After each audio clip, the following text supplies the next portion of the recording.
नमस्कार। आज हम एक ऐसे विषय पे बात करने वाले हैं जो अक्सर थोड़ा बेचैन करने वाला होता है, गरीबी। लेकिन हम इसे समाज या अर्थव्यवस्था के नजरिए से नहीं देखेंगे। नहीं, आज हम एक बिल्कुल अलग, एक आध्यात्मिक पहलू से इसे समझने की कोशिश करेंगे। हमारे पास कुछ ऐसे स्रोत हैं जो ये बताते हैं कि कैसे आत्माएं जन्म लेने से पहले ही गरीबी का अनुभव चुन सकती हैं। क्यों? और इस सब के केंद्र में है एक व्यक्ति की कहानी, रोलांडो लोपेस। हम्म। सोचिए, निकारागुआ में वो बेहद गरीबी में पले बढ़े, लेकिन बाद में अमेरिका जाकर पीएचडी साइंटिस्ट बने। तो सवाल उठता है, क्या वाकई कोई जानबूझकर इतनी मुश्किल जिंदगी चुन सकता है? और अगर हाँ, तो भाई क्यों? बिल्कुल। और यही सवाल आज हमारी चर्चा का मेन फोकस है। हम रोलांडो के अपने अनुभवों को देखेंगे, जैसा उन्होंने खुद बताया है, और फिर हम दो आध्यात्मिक दृष्टिकोणों पे भी गौर करेंगे जो हमारे सोर्स मटेरियल में दिए गए हैं। एक तो उनकी अपनी आत्मा का नजरिया बताया गया है, और दूसरा एक स्रोत जिसे जेशुआ कहा गया है। सोर्स में जेशुआ को एक आध्यात्मिक मार्गदर्शक बताया गया है। अच्छा। तो हमारा मकसद है इन चुनौतीपूर्ण अनुभवों के पीछे का वो क्यों समझना, जैसा इन सोर्सेज में बताया गया है। ठीक है, तो फिर शुरुआत रोलांडो के जीवन से ही करते हैं। उनका जन्म हुआ निकारागुआ में जिनोटेगा शहर के पास एक कॉफी फार्म पर। उनके पिता की एक बात उनके दिमाग में घर कर गई थी। वो कहते थे, हाँ, कि अगर तुम मेहनत करो तो तुम जो चाहो वो पा सकते हो। ये विश्वास उनके लिए बहुत अहम साबित हुआ। लेकिन सिर्फ 7 साल की उम्र में एक ऐसी घटना हुई जिसने उन पर गहरा असर डाला। उन्होंने एक किसान को रोते हुए देखा। उसकी सेम की फसल खराब हो गई थी। क्यों? सिर्फ इसलिए क्योंकि उसके पास कीटनाशक खरीदने के पैसे नहीं थे। और इस एक सीन ने, कह सकते, रोलांडो के मन में गरीबों की मदद करने की एक बहुत गहरी इच्छा जगा दी। एक तरह से करुणा का बीज पड़ गया। बिल्कुल, कम उम्र में। लेकिन देखिए, किस्मत का खेल। बस 1 साल बाद ही, जब वो खुद 8 साल के थे, उनके अपने परिवार की कॉफी की फसल वो बर्बाद हो गई। हाँ, मौसम की वजह से। और फिर वो कर्ज नहीं चुका पाए और उन्हें अपना फार्म खोना पड़ा। मतलब रातों रात सब कुछ चला गया। हाँ बिल्कुल, वो बेघर हो गए। और यहीं से उनके जीवन का एक बहुत ही मुश्किल दौर शुरू हुआ। तो फिर गुजारा कैसे हुआ? उनकी माँ ने एक रास्ता निकाला। उन्होंने आलू चिप्स बनाकर बेचना शुरू किया। रोलांडो और उनके भाई वो स्कूल के बाद चिप्स बेचते थे, खेल के मैदानों में, सिनेमा हॉल के बाहर। ओहो। रोलांडो ने बताया है कि शुरू में उन्हें ये काम थोड़ा अपमानजनक लगा था, लेकिन परिवार के लिए करना पड़ा। और ये करीब 2 साल चला, जब वो 8 से 10 साल के थे। मैं सोच रहा हूँ ये कितना मुश्किल रहा होगा। स्कूल जाना, फिर चिप्स बेचना, और उसके बाद देर रात पढ़ाई भी करना। ये सब कैसे मैनेज करते थे? प्रेरणा मिलती थी उनके पिता के शब्दों से, और खुद क्लास में फर्स्ट आने की उनकी अपनी जिद थी। और रहने की हालत भी बहुत बहुत साधारण थी। मिट्टी की दीवारों वाला घर था, टॉयलेट बाथरूम सब बाहर। अच्छा। कपड़े भी बस गिने चुने होते थे, एक पहनते थे तो दूसरा सूख रहा होता था। एक बार तो उनसे चिप्स बेचने के पैसे भी खो गए थे, पर उनकी माँ ने डांटने के बजाय उन्हें जिम्मेदारी का एहसास दिलाया। तो ये सब अनुभव उन्हें मजबूत बना रहे थे। इन मुश्किलों के बीच क्या कोई खुशी के पल भी थे? कुछ छोटी मोटी चीजें? हाँ बिल्कुल, छोटी छोटी खुशियां थीं। जैसे क्रिसमस पर सेब मिलते थे। वो बताते हैं कि वो सूखे हुए होते थे, पर उनके लिए बहुत कीमती थे। और हेल्थ केयर के नाम पर बस लोकल फार्मासिस्ट की सलाह ही थी, कोई डॉक्टर वगैरह नहीं। लेकिन फिर जिंदगी बदली। पढ़ाई के जरिए वो अमेरिका पहुंचे। अच्छा। वहां उन्होंने लिंडा नाम की एक महिला से शादी की, जो प्रकृतिवादी थी। लेकिन दुख की बात है कि लिंडा का निधन हो गया। ओह। पर उनकी वसीयत से रोलैंडो को कुछ आर्थिक स्थिरता मिली, और इसने उन्हें एक नई दिशा दी। किस तरह की दिशा? उन्होंने उस पैसे का इस्तेमाल किया क्वांटम टच जैसी हीलिंग मोडालिटी सीखने में और दूसरों की मदद करने में। उनकी एक दिली इच्छा है कि वो वंचित बच्चों के लिए एक आइस स्केटिंग रिंक बनवाएं। ये तो बहुत अच्छी बात है। हाँ, और एक दिलचस्प बात उन्होंने बताई। जब उनसे पूछा गया कि उन्होंने इन्हीं माता पिता को क्यों चुना, तो उन्होंने कहा क्योंकि उन्होंने सिखाया कि जिंदगी से क्या मिलता है ये उतना जरूरी नहीं जितना ये कि हम दूसरों के साथ क्या बांटते हैं। उनके माँ बाप खुद गरीब थे, पर हमेशा दूसरों की मदद के लिए तैयार रहते थे। तो आज गरीबी के बारे में उनके अपने क्या विचार हैं? क्या कोई कड़वाहट है? नहीं, कड़वाहट बिल्कुल नहीं है। वो अपने अतीत को लेकर दुखी नहीं है, लेकिन हाँ, दूसरों का दुख उन्हें बहुत गहराई से महसूस होता है। वो शुक्रगुजार हैं कि गरीबी ने उन्हें पैसे के मोह से आज़ाद रखा और वो मानते हैं कि इसी वजह से उनका दिल खोला, वो ज़्यादा दयालु बन पाए। ये कहानी वाकई दिखाती है कि कैसी शुरुआती मुश्किलें किसी के चरित्र को, खासकर करुणा और सेवा भाव को आकार दे सकती हैं। बिल्कुल। लेकिन यहाँ वो बड़ा सवाल फिर से आता है, क्या ये सब बस हालात का नतीजा था, या जैसा कि हमारे स्रोत दावा करते हैं, इसके पीछे कोई गहरी आध्यात्मिक योजना थी? और यहीं पर रोलांडो की आत्मा का जो बताया गया नजरिया है वो सामने आता है। बिल्कुल। सोर्स के मुताबिक जब रोलांडो की आत्मा से संपर्क किया गया तो उसने बताया कि ये गरीबी का अनुभव सिर्फ एक घटना नहीं थी, ये सीखने के एक बहुत बड़े, एक महान चाप, ग्रैंड आर्क ऑफ लर्निंग का हिस्सा था। सीखने का चाप मतलब ये कि उनका जो आत्मा परिवार है, यानी वो आत्माओं का समूह जिनसे वो जुड़े हैं, वो कई जन्मों से गरीबी के इस विषय पर स्टडी कर रहा है। इसका मकसद है कमी, कुशलता, लालच, इन सब कॉन्सेप्ट्स को गहराई से समझना और विपरीत अनुभवों से सीखना बहुत महत्वपूर्ण माना गया। विपरीत अनुभव मतलब? जैसे कभी अमीरी का अनुभव, कभी गरीबी का। तो इस नजरिए से गरीबी कोई सजा नहीं है, बल्कि सीखने का एक टूल है, एक उपकरण। ये विचार कि कोई आत्मा जानबूझकर इतनी मुश्किल चुनेगी, थोड़ा मानना मुश्किल लगता है। इसे कैसे समझाया गया सोच में? आत्मा ने एक बड़ी अच्छी मिसाल दी। जैसे एक छोटा बच्चा होता है, उसे टीके की सुई लगती है तो वो दर्द से रोता है, उसे लगता है ये जुल्म है, क्योंकि वो इसके पीछे का बड़ा मकसद नहीं समझ पाता। ऐसी इंसान अक्सर आत्मा के बड़ी दृष्टिकोण को नहीं समझ पाते। सोर्स कहता है कि एक विकसित आत्मा गरीबी में पीड़ित महसूस नहीं करती, वो इसे एक पर्सनल लर्निंग के मौके की तरह देखती है। ये कुछ ऐसा है जैसे मान लीजिए ग्लोबल वार्मिंग के बारे में पढ़ना एक बात है, हाँ। और अपनी आंखों से एक सूखे हुए तालाब को देखना बिल्कुल अलग। गरीबी उस सूखे तालाब जैसा है, एकदम सीधा गहरा अनुभव। अच्छा, तो इस तरह के चुने हुए अनुभव से आत्मा को क्या फायदा मिलने की उम्मीद थी, क्या हासिल करना था? मुख्य फायदा बताया गया करुणा का विकास, कंपैशन, और ये समझना कि इस यूनिवर्स में हमेशा पर्याप्त होता है। जैसे चिड़िया या मछली चिंता नहीं करते कि कल खाना मिलेगा या नहीं। प्रकृति का नियम। हाँ, और साथ ही गरीबी बदलाव लाने के लिए एक बहुत शक्तिशाली अंदरूनी आग, एक मोटिवेशन पैदा करती है। और रोलैंडो को इस जीवन के लिए खास गुण भी दिए गए थे, एक तेज दिमाग, अच्छी याददाश्त, गहरी भावनाएं, और जिसे सोर्स कहता है करुणा की दोहरी खुराक। दोहरी खुराक मतलब पुरुष वाली करुणा भी और माँ जैसी ममतामयी करुणा भी। आत्मा के अनुसार करुणा एक मसल की तरह है, इसे बनाने के लिए प्रैक्टिस चाहिए। तो क्या इसमें सेल्फ कंपैशन यानी खुद पर करुणा की भी कोई बात है? हाँ, ये बहुत जरूरी पॉइंट उठाया गया। आत्मा ने बताया कि इंसान अक्सर दूसरों पर ही फोकस रखते हैं, दूसरों से तुलना करना, फैशन के पीछे भागना, और इस चक्कर में खुद पर रहम करना, खुद से प्यार करना भूल जाते हैं।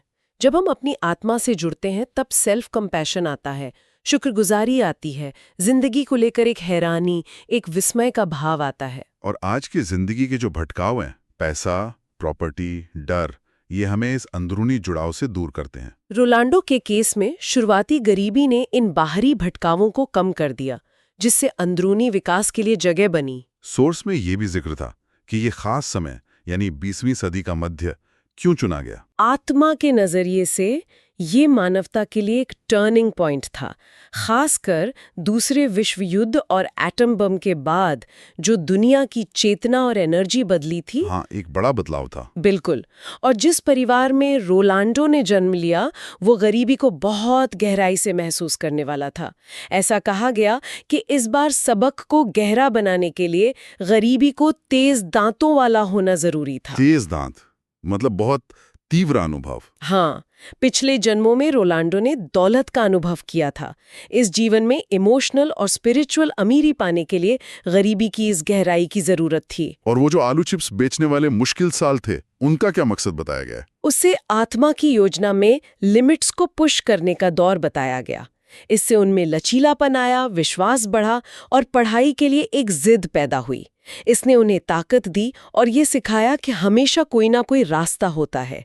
जब दिमाग काम करना बंद कर देता है तब विश्वास बढ़ता है। फिर अमेरिका जाना और वहां आर्थिक रूप से स्थिर होना, इसे कैसे समझाया गया है? इसे ऐसे समझाया गया जैसे कॉलेज की पढ़ाई पूरी करना, ताकि जो ज्ञान और अनुभव मिला है उसे इस्तेमाल किया जा सके। अच्छा।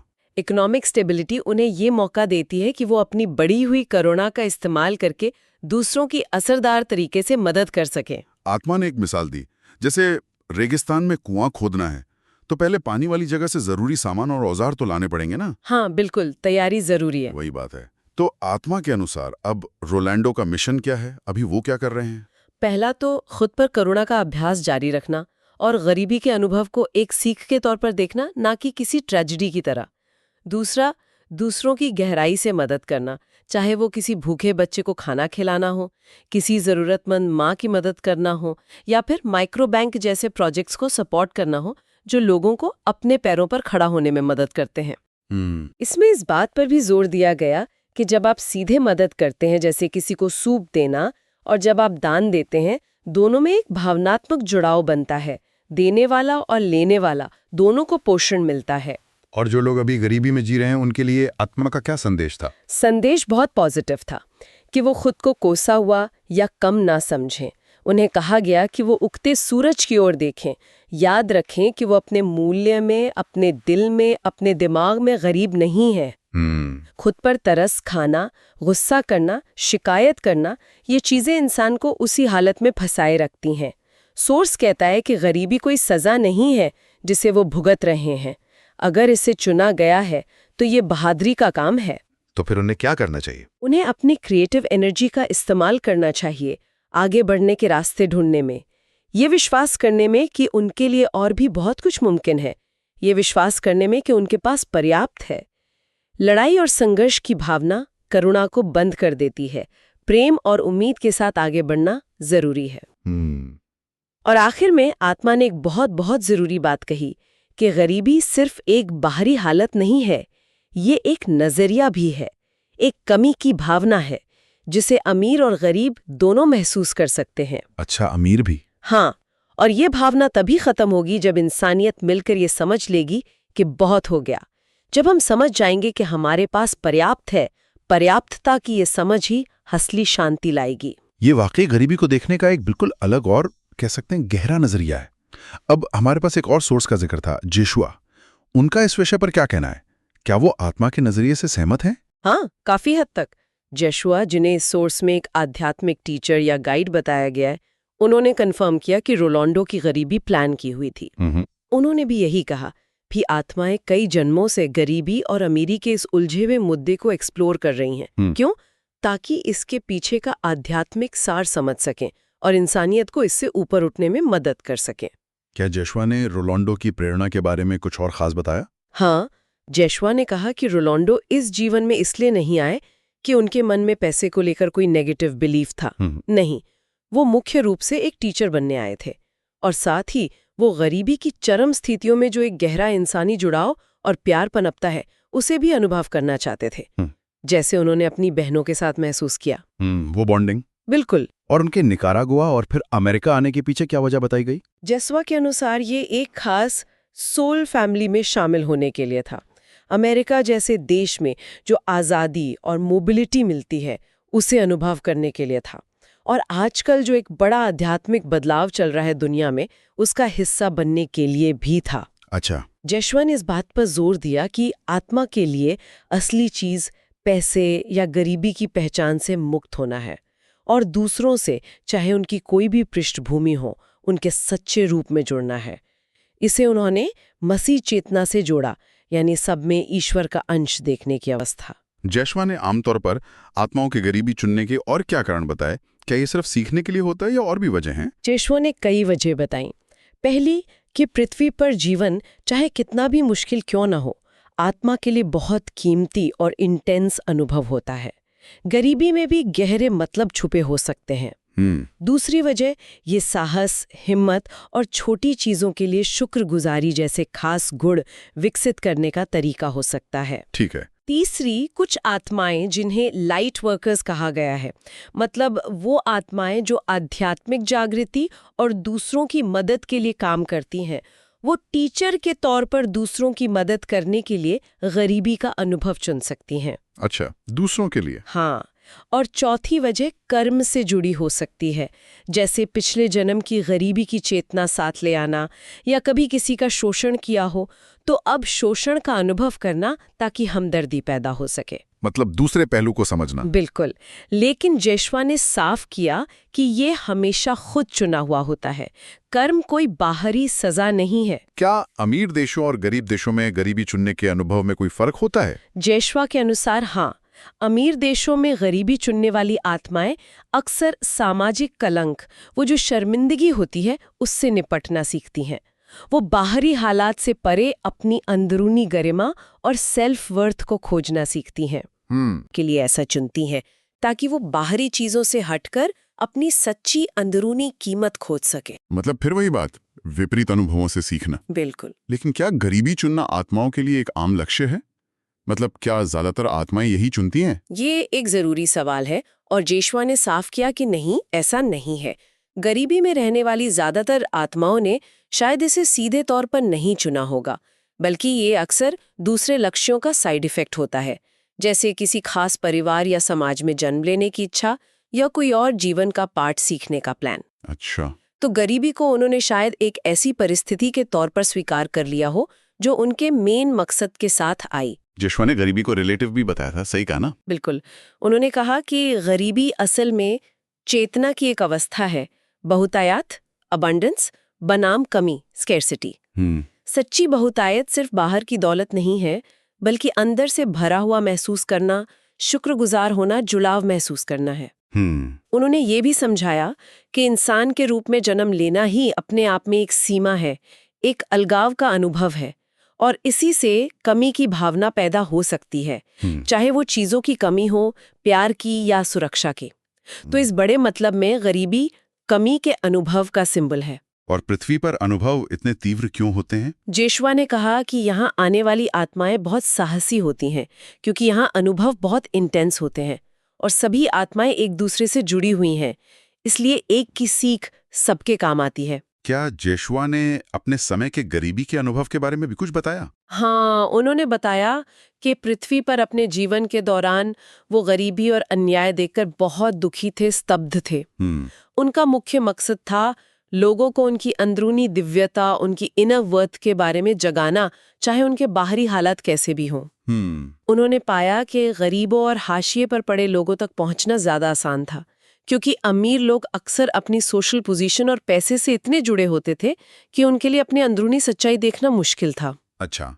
उन्होंने एक शादी में दुल्हन की कहानी सुनाई, जिससे उन्होंने उसकी अंदरूनी कीमत याद दिलाई और कैसे वो सिर्फ अपने बदले हुए वाइब्रेशन से ही एक साइलेंट टीचर बन गई, जिसने अपने पति पर भी अच्छा असर डाला। कमाल है। हाँ, तो उनका लक्ष्य था लोगों के दिलों में सोई हुई दिव्य चिंगारी को जगाना, समाज के ऊंच नीच के भेद को तोड़ना और दिल के लेवल पर एकता लाना, एक तरह का स्पिरिचुअल डेमोक्रेसी। दूसरों की मदद करने की जो भावना होती है उसके बारे में क्या कहा? क्या ये एक जिम्मेदारी या बाध्यता है? जेशवा ने बाध्यता शब्द से बचने की सलाह दी।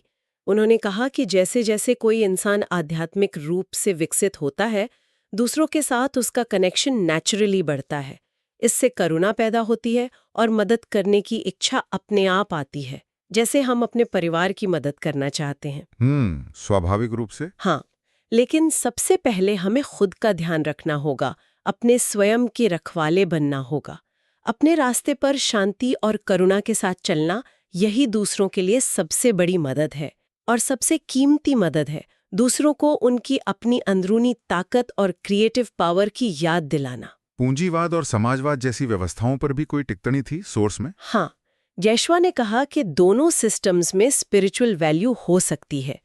एक इंडिविजुअल फ्रीडम पर जोर देता है, दूसरा कलेक्टिव वेलफेयर और अधिकारों पर। लक्ष्य एक ऐसी चेतना का विकास करना है जहां आज़ादी और देखभाल दोनों साथ साथ चलें, एक हार्ट बेस्ड सोसाइटी। जब नैतिकता और करुणा अंदर से आती है तो बाहर के नियमों और कंट्रोल की जरूरत कम हो जाती है। और भविष्य के बारे में क्या नजरिया दिया गया? क्या गरीबी कभी खत्म होगी? भविष्य को हमारी कलेक्टिव चेतना और हमारे चॉइसेस पर निर्भर बताया गया है।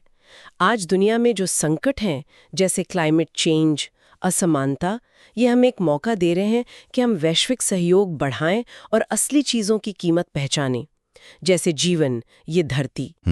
लोगों में एक सरल, ज्यादा मीनिंगफुल जिंदगी जीने की इच्छा बढ़ रही है।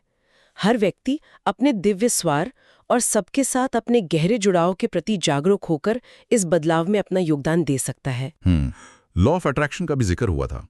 क्या इसका गरीबी से कोई लेना देना है? जशुआ के अनुसार हाँ। उन्होंने कहा कि अगर इंसान अपने गहरे डर पर काबू पा ले तो गरीबी खत्म हो सकती है। डर?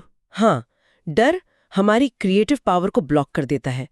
इसका उपाय है अंदर जाना, अपनी आत्मा से जुड़ना, क्योंकि आत्मा लॉ ऑफ अट्रैक्शन को नेचुरली जानती है और इस्तेमाल करती है। अपनी सच्ची भावनाओं और अपने पैशन को सुनना जरूरी है। बहुतायत सिर्फ तनसा में ही है, ये एक अनुभव है जीवन में फ्लो, फुलफिलमेंट, खुशी का। आत्मा गाइडेड लाइफ पैशन को फॉलो करती है, पैसे को नहीं। और जो लोग अभी संघर्ष कर रहे हैं उनके लिए हीलिंग या उपचार के लिए क्या सलाह दी गई? मुख्य सलाह थी हिम्मत ना हारें, छोटी छोटी चीजों में शुक्रगुजारी ढूंढने की प्रैक्टिस करें, क्योंकि शुक्रगुजारी से बहुतायत का फ्लो खुलता है। ठीक है। अपनी मौजूदा हालत को स्वीकार करें, उसमें जो दुख या उदासी है उसे महसूस होने दें, दबाएं नहीं। फिर अपनी आत्मा से जुड़ने की कोशिश करें, मेडिटेशन से, प्रकृति में जाकर या किसी भी शांत तरीके से। वहीं से समाधान और मिरेकल्स पैदा होते हैं। और अपनी लिमिटिंग बिलीव्स को पहचानना? हाँ बिल्कुल, वो मान्यताएं जो हमें रोकती हैं, जैसे मैं काफ़ी नहीं हूँ या मैं इसके लायक नहीं हूँ, ये अक्सर हमारे सबकॉन्शियस में होती हैं, बचपन से या समाज से आती हैं। इन झूठी मान्यताओं को सिर्फ दिमाग से नहीं बल्कि इमोशंस के लेवल पर भी छोड़ना पड़ता है, और इसमें धैर्य और सेल्फ कंपैशन की ज़रूरत होती है। बिना शर्त प्यार, मासूमियत और सुंदरता में विश्वास बनाए रखने की सलाह दी गई। तो इस पूरी चर्चा को अगर हम समेटें तो जो मुख्य बात उभर कर आ रही है वो ये है कि गरीबी चाहे कितनी भी दर्दनाक क्यों ना हो, इन आध्यात्मिक दृष्टिकोणों के अनुसार आत्मा के विकास के लिए एक चुना हुआ अनुभव हो सकती है। ये करुणा, लचीलापन और भौतिक चीजों से परे असली मूल्य को समझने में मदद कर सकती है। जैसा हमने रोलांडो की कहानी और उनकी आत्मा व जेशुआ के नजरियों से समझा, रोलांडो का खुद का ट्रांसफॉर्मेशन और फिर दूसरों की मदद करने का उनका जज्बा, ये इस बात का सबूत है। बिल्कुल, और इसमें नजरिए, परसेप्शन का जो आइडिया है वो बहुत सेंट्रल है। क्या गरीबी सिर्फ एक बाहरी हालत है या ये एक अंदरूनी अवस्था भी है, वो कमी की चेतना जिसे कोई भी महसूस कर सकता है, चाहे उसके पास कितना भी पैसा क्यों ना हो। जैसा जेशुआ ने समझाया, सच्ची बहुतायत अंदरूनी खुशी और शुक्रगुजारी में है। ये हमें याद दिलाता है कि जिंदगी की चुनौतियों के पीछे अक्सर गहरे मतलब और मकसद छुपे हो सकते हैं, जिन्हें शायद हम पहली नजर में ना देख पाएं। और यहाँ हम अपने सुनने वालों के लिए एक आखिरी विचार छोड़ जाते हैं। अगर ये स्रोत सही हैं, तो गरीबी का अनुभव करने वाला व्यक्ति आध्यात्मिक रूप से उतना ही विकसित या सेवा में हो सकता है जितना कोई अमीर व्यक्ति, बस शायद उसकी भूमिका अलग हो। तो अगली बार जब हम किसी को मुश्किल में देखें, तो क्या हम सिर्फ बाहरी हालात देखने के बजाय एक पल रुककर आत्मा के संभावित गहरे उद्देश्य पर विचार करने की कोशिश कर सकते हैं?